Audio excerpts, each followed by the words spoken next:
మహాకవి రాసిన పాటలోని 2 లైన్లు పాడతారు. పాడిన తర్వాత మిత్రులు చాలామంది వచ్చారు. దీని యొక్క దినోత్సవం యొక్క వాళ్ళ డిమాండ్ ఏంటో చెప్తారు.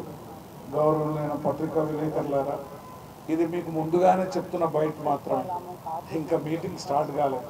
నేను వచ్చాను కాబట్టి అశేషమైన ప్రజలకు తెలియజేయడానికి ఈ చేనేత జాతీయ ఆత్మ గౌరవ దినోత్సవం మనము విజయవంతం చేద్దామని చెప్తూ, మహాకవి చెరబండి రాజు రాసిన పాటలను చాలా పాడేవాళ్ళు.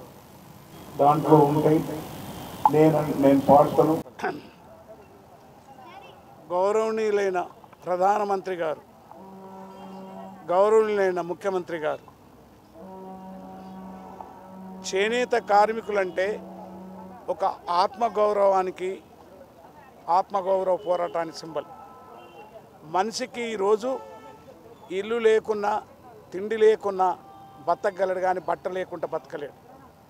మనం ఎగిరేసే జెండా మొదలుకొని మనం జీవితంలో ఉండేటటువంటి ప్రతిని బట్టను తయారు చేసేటటువంటి చేనేత కార్మికులు, కళాకారులు ముఖ్యంగా గుంతలో ఉండి, గుంతలోనే జీవించి, గుంతలోని ఇప్పటికి బట్టలు నేస్తూ ఆ గుంతలోని అమరత్వం పొందుతున్నటువంటి ఆ కార్మికులకి ఆర్థికంగా, రాజకీయంగా, సాంఘికంగా పూర్తిగా మీరు వాళ్ళకు చేదోడు వాదాడు ఉండాలి.